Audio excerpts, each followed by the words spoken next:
Welcome to Samba Samba. Enjoy the video. You start by confirming the clip mop model and the compatible head. This ensures proper clipping and safe use. Attach the clean microfiber pad firmly until you hear the clip click. If it feels loose, reclip it. Fill the bucket with warm water and the manufacturer-recommended cleaner at a 1:40 ratio so residue is minimized. Once done, sweep or vacuum the area to remove grit.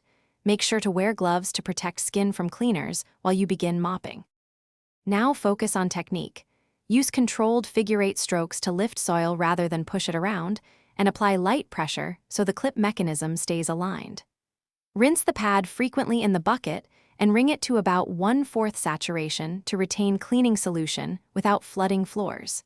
For stubborn spots, press down and hold for a few seconds before sweeping through. Make sure to change your rinse water when it becomes cloudy to avoid redepositing dirt onto cleaned surfaces.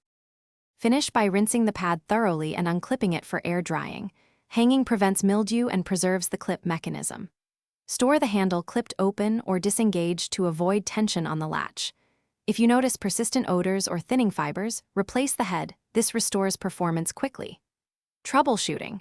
If the clip won't hold, inspect for trapped debris, realign the head, and if your model has a screw or latch adjuster, tighten it gently. If that fails, swap in a spare head and contact support. Thanks for watching. Consider subscribing if we helped you.